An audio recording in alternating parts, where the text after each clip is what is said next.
If you list the things that break the fast, there are approximately 10 different things which break the fast, and you can categorize them into two categories. The first category is that which breaks the fast when we take it inside the body.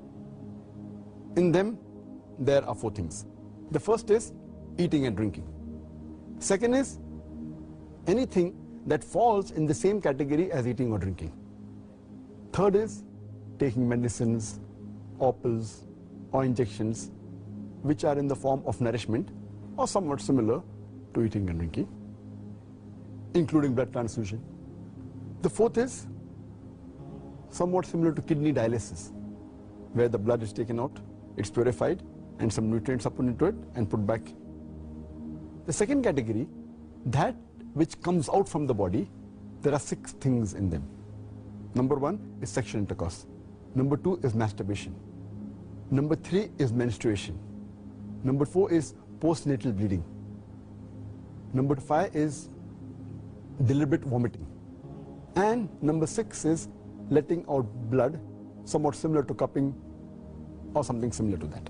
So in all, there are 10 things which invalidate the fast. Of those 10 things you've mentioned, could you now tell us which is considered to be the most serious and sinful act which invalidates the fast?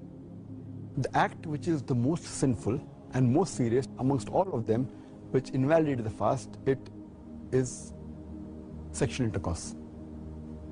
That when you have sexual intercourse and when the two private parts meet, then your fast is invalidated, whether ejaculation takes place or not.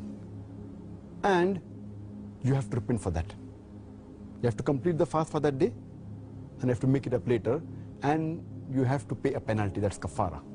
According to the Sahih Hadith, in which a beloved Prophet said, it's mentioned in Sahih Bukhari, volume number 3, in the book of fasting, Hadith number 1936, where a man comes to the Prophet and says that I am ruined. Oh Prophet, I am ruined. The Prophet says, what is the matter? The man says, I had sex with my wife while I was fasting.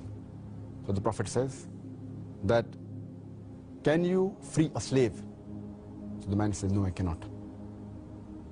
Then the Prophet asks, can you fast consecutively for 2 months?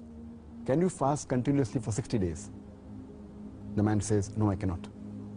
Then the Prophet says that, can you feed 60 poor people? And the man says no, and the hadith continues.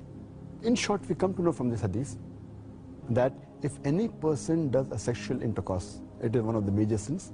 It is the most serious and sinful amongst all the things that break the fast. The person who does this sin, he should immediately repent to Allah subhanahu wa ta'ala and ask for forgiveness. He should complete his fast for that day and make up for that fast later on after Ramadan. And he has to pay a penalty, and the penalty we come to know from the hadith is that he either frees a slave if he can, if he does not have the money to free the slave, or he cannot find a slave to free, then he should fast for 2 consecutive months. Fast for 60 days. If he cannot do that also, then he should at least feed 60 poor people.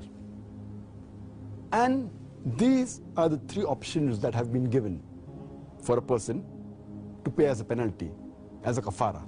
But if a person can do the first thing, he should not jump to the second or the third. The first is freeing a slave. If he cannot do that, if he doesn't have the money or cannot find a slave, then he can go to the next option, that is fasting consecutively for 60 days.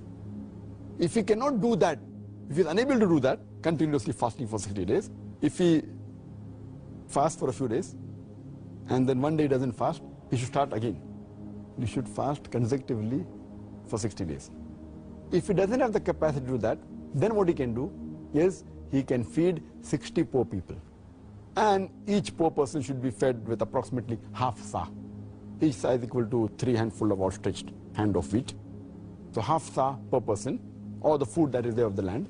So 60 poor people you should feed. This is the kafara, the penalty for a person who breaks a fast by having a sexual intercourse.